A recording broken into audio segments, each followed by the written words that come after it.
Most people believe that rural means cheap, but is it true? Is it really the complete picture? Because most people, they just know that land is cheap in the rural areas. You can get it cheap or even free. You can get to build your house. Or maybe some say it's, I don't know if should we say affordable or it's cheap, because it's a good cheap, good affordable. It's a little bit tricky conversation. But especially to my friends, you guys who are in the diaspora, you guys believe that, it's just a matter of getting land and then I build my house and then I go back home. You understand? Like that is the most popular thing or the most thing to do. But is it a complete picture? Because in this video, we are going to be looking at, is it really cheap to live in the rural areas? Remember, we are talking about staying in the rural areas, because there's a difference between staying in the rural areas and building in the rural area. So in this video, we are going to be looking at the mistakes that most of you guys are making, because I have traveled to over 300 places. Kurukuitwa either musha wakanaka or ma projects akapenga. So I'm actually the right person to be talking about this and explaining this to you. So I'm going to be giving you the mistakes and I'm going to be giving you the ideas that you need for you to make sure that you come up with a sustainable rural area. Right, so mistake number one, especially you guys who are either in the urban areas or in the diaspora, you want to move to go back to the rural areas. Because the honest truth is, nowadays the biggest flex, especially in the period at Akpinda, is not going to be you having a beautiful house in Borodale. In our generation, the biggest flex is going to be your rural home. Sabasa needs about 97 Marare. I'm saying this today in Ganapana. The biggest flex is not going to be you in South Africa or having a house in the UK or in America. The biggest flex is going to be your rural home, because it's a movement. It's a movement. So, number one mistake, people focus on wars. I'm going to be looking at this so that I can explain to you and give you the actual ideas of what is really going on. So mistake number one, the issue, you guys, you focus on the wars. So dinner 10,000 or 20,000 at $40. Or 40 times 20, that's $800. So cheaper. And to Nyeripo yaunofana kunzwisisa is having a house is good, yes, but is it actually livable? The idea is for you, the complete picture is having the place to be livable. Panofana hugarika, baba. It has to be a place where you can go and stay. So having a house, a big house, yes, but is it a place that someone can go and stay?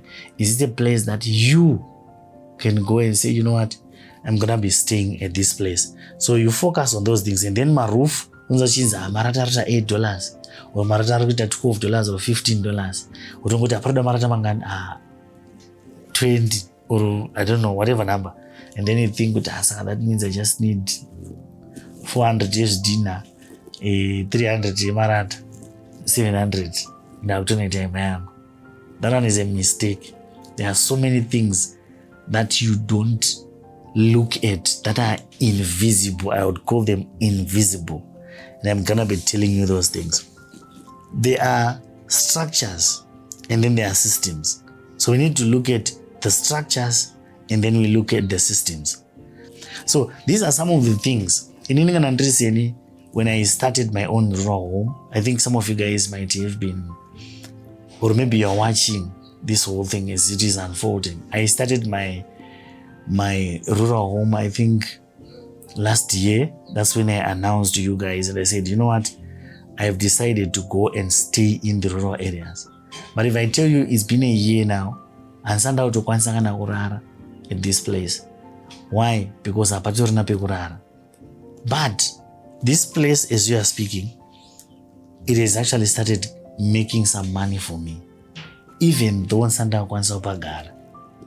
Ndopanotora kuti pane ma-systems, poita ma-structures. Shaya hako zvimwe zvinhu zvese.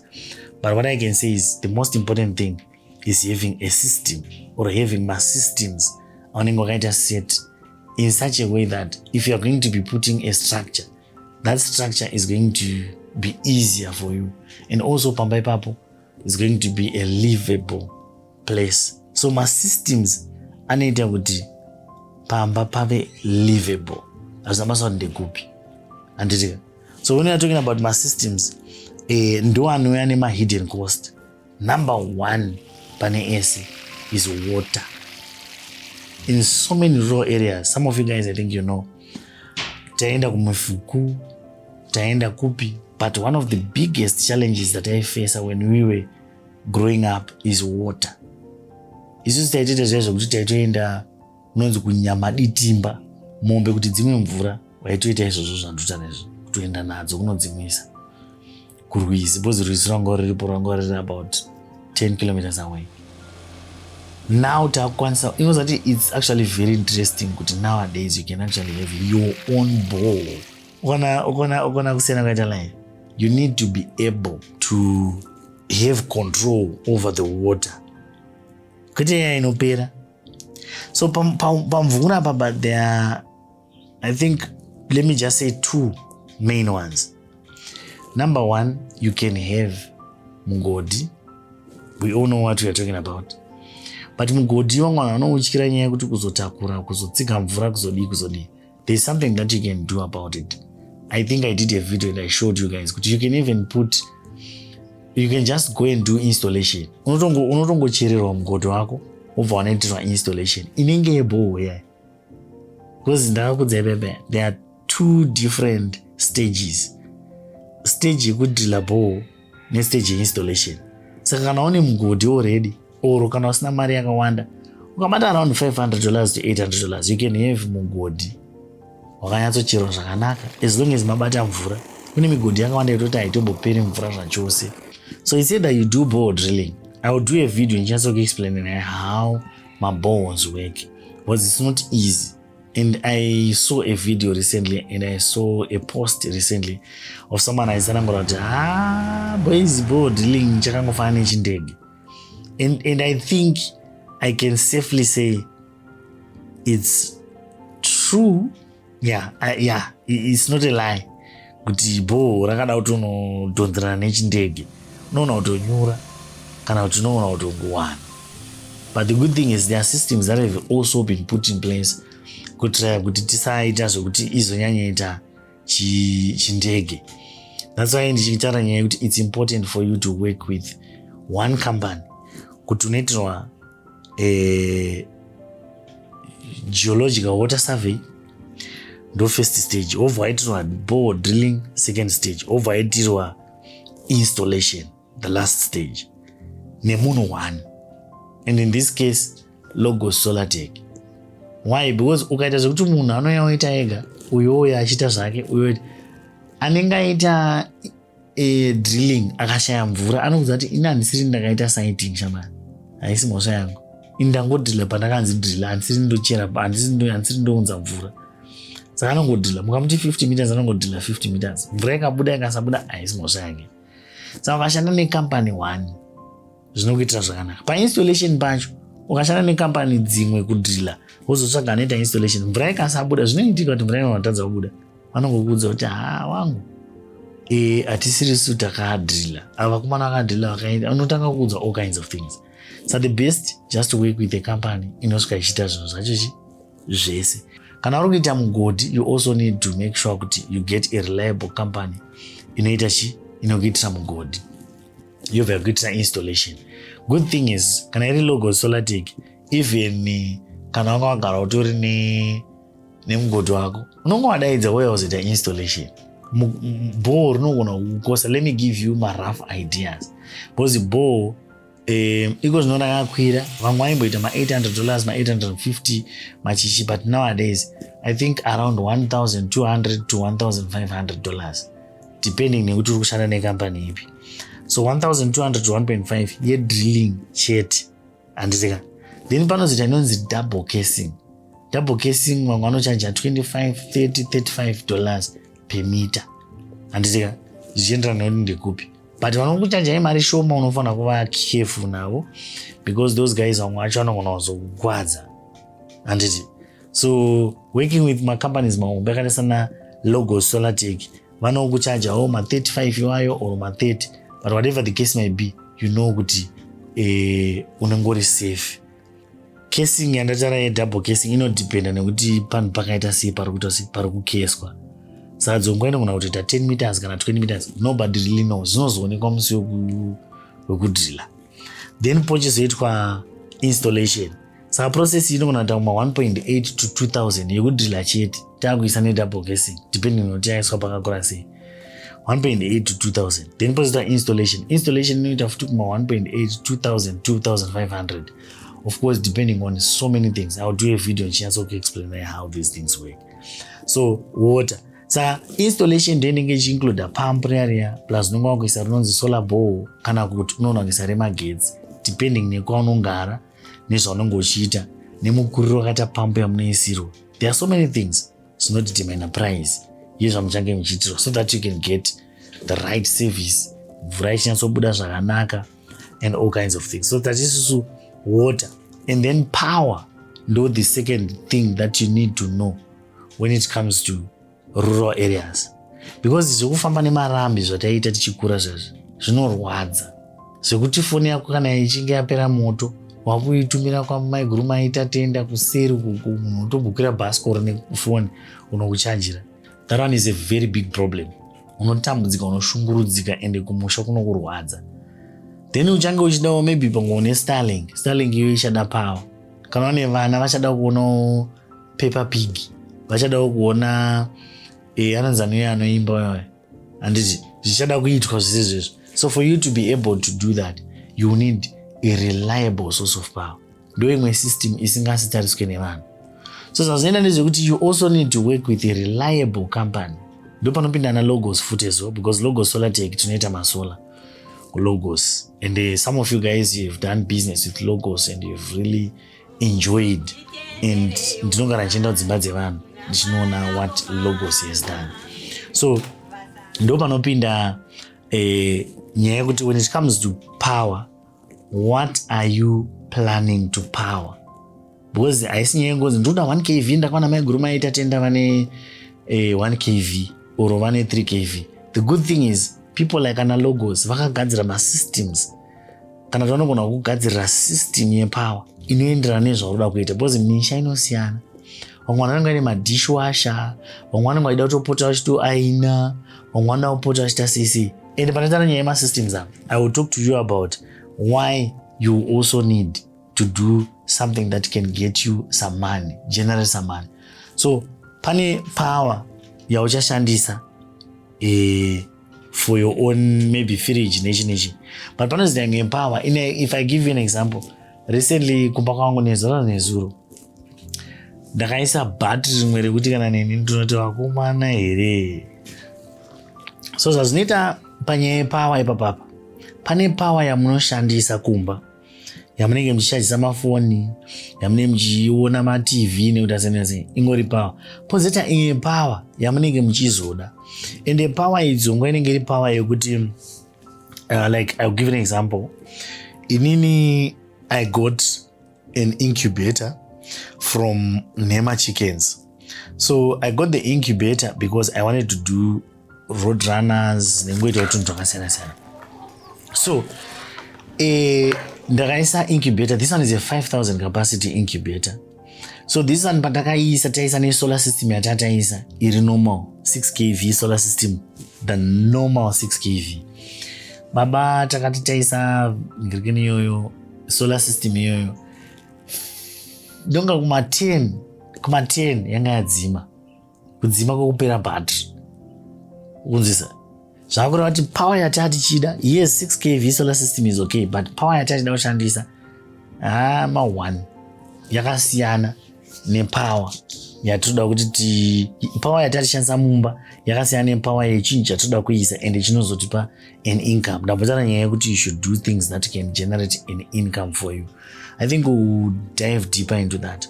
So when it comes to power, you need reliable power, and nezuro, that's what we managed to do. Takanda tikanaisa battery, that one is a 400 AH battery, really 5254 volts, and yacho zangoma technical numbers acho, but that one is a massive one, and we are looking forward kuti nchange nchikupa update. Of course we are looking forward kuti patichange taisa taibatidza because takataikonecta nezuro, patichangonobatidza kudai so is going to take maybe 2 days kuti rizonzi rapera moto radzima. You understand? Saka power is very very important. Pamwe yoda kuita zvema-incubate, pamwe yoda kuita zvezvigayo, still pachadiwa power. Pamwe uchange uchida kuita huku idzo dzichada malights, zvirugu zvehuku zvichada malights wayo anenge aida kunge aine power. Saka the bigger the power system yauchange uchishandisa, the more money that you need to be using. Andozona. So and those some of the things. Then we have got another thing, chinchononzi security. Kumamisha, you need to make sure that you have got enough security. Not necessarily imbwa chete, but still, even if you are getting imbwa, dzototengwa imbwa idzodzo for security. And dzona kuservicewa imbwa idzodzo, dzoda kupiwa chikafu chadzo, dzoda kuitwa sezoda sei. Then kozeta the most important security. Pane dzese inonzi fencing. Mukasafenza musha wenyu, panenge nowadays kumamisha pamwe pacho munenge maenda unopiwa masabhuku, anditika waenda unokwedurirwa pako wachekerwa pekugara. Ukasaisa fence kune vanhu vanosvika vachipinza umako. Ndopai pandokuudzai chiti shanda nemakambani zvanoita. One of them is Mandi Galvanized. I think you might have seen me doing my videos talking about what they have done. And then I travel. A week ago, I was actually in Beitbridge. Ndichiona Mandi zvaari kuita. And we are talking about thousands of meters. Zvekuti unokangana uchienda uri panhu parikuiswa fence naMandi Galvanized. And this is in Beitbridge. Remember, we are coming from Harare. Some of you munogona kuzoti but Mandi shamari nindogara kuMondoro anozouya here. That is a sign and a message to you kuti uzive kuti yes, Mandi can come to your place ukuitira installation. And still panyaya idzodzo kana wangutsvaga information, the good thing is Mandi Galvanized izvezvi vane website. Some of you guys might complain kuti vanonoka kupindura chichichichi iko zvino vakazoisa website iyoyi inotori ne-AI yekuti inobva yatokuudza, yobva yatokupa ne-quotation ipapo. What you need to know is the perimeter, and this one is a very very very big challenge to so many people. Kana tichitaura kuti chinonzi perimeter tikutaura kunze. I'll give you an example of this placard. Chinonzi chii tikati isusu area kana tida kufenza shape iyi, handiti hatisi kutaura area ndeapa. Kana taura kutomeasure area itokona kutoimeasure, ndonga munoziva handiti munoita yaya yataita kuhigh school yekuti unodai so wozomeasure area yapo wozoedha area iyi kuti ubude nearea yechinhu ichi, inenge ichinzi surface area. But isusu manje kana takuita iya yatinoti fencing, tokuita perimeter zvikura tiri kuteedza kudai todai plus mameters yapa plus mameters yapa plus mameters yapa zvichienda zvakadaro. Ende tadaro ese anenge ari makona. Iyi panotoiswa corner post rinototi rinenge rine a higher price than mamwe mapost anoiswa pakata. Saka tichati corner post apa, tichati corner post apa ukatoti gate pachaita futi mamwe macorner post anongozvona. Saka hatikwanisi kuti ungoti ndipewo quotation ye5 hectares. We don't know kuti 5 hectares dzako dzakaita sei. Ubara nyaya yacho. Saka iwe manje wakwanisa kuenda pa website apo unonyatsa unotaura iwewe zvauri kuti pane mameters akati unenge wameasure chinhu chako ichi. Wobva kuti pane 23 kana 250 meters perimeter. Wobva wachiti pane magedhi mangani, pane magedhi akadai. Like unenge uchitongoita zvese. Pane rakaita sei, pane sliding gate. Aiwa hapana sliding gate. Toisa kagedhi kevanhu. Toda kudaiso. You will be able to do zvese zvezvo on that website. Wapedza wobva wapiwa quotation. Unotoudzwa nemasaga emasimende anodiwa kugadzira maconcrete. Like zvese unobva waudzwa kuti zvinoita mari yakawanda sei. So that is the beauty of working with Monday Governance. So ukasaisa fence pa farm pako kana kuti pa land yako, I am telling you my friend, unopinda ma1. Because mazano munhu anosvika ongoisawo yake fence mumo zvanotara pepe haabvisiki ipapo. So that's the other thing. Tatisusu water, power, security. The fourth one, income. So income inofana nge yakanyatsoita kunonzi kusetwa. Whatever you do, ita zvinhu zvinokupa mari pafarm pako so that panogarika. Remember, hausi kunopagara for 10 weeks kana 10 days. Urikuenda unopagara forever and ever. Amen. In other words, kusvika wafa.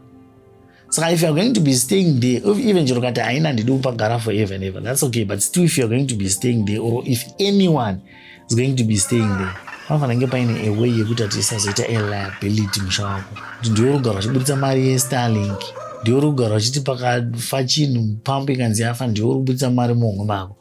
For you not to do that, you need to have my systems income. It's not always about agriculture. I've told you this. You can even make it a restaurant. You can make it a resort. Look how you've got my ideas. I'm not saying some people vangotora musha wavo vakauita a resort and ikozvinonha kutoenda ikoko vachitovisita. I visited so many places. There's actually a place in Honde Valley and ndakaenda ndichinoita video papari papa. But by public demand, vakandifonera vakati by public demand, we've turned the place into a resort. Yakutonzi pagotwe resort. You're going to be seeing the video very soon yandakaita ndiri ikoko. So panyaya yema income streams, it's not always about agriculture. You can do tourism. You can even have mashopu chaiwo. So you need to make sure that you've got some systems akaiswa in place. But my systems haana mari. You can't just go to ngoti ndane mabroiler angu 10,000.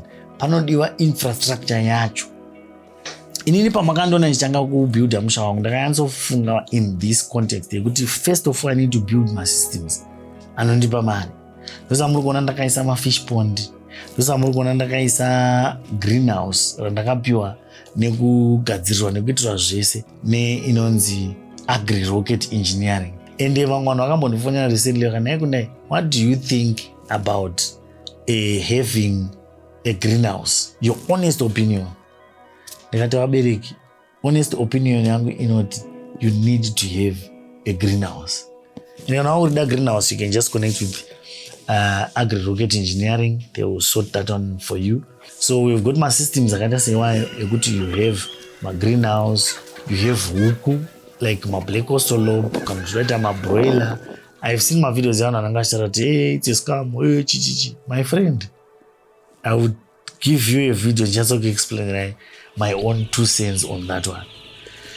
So you need to understand kuti my systems don't want to build a first more than anything else. My systems ndiwo anoita kuti pamba pagarike. Some of these my expenses izvinezvi zvinogona kutokurwira kana 10,000. Zvotodhura 10 kana 20,000. So what am I saying?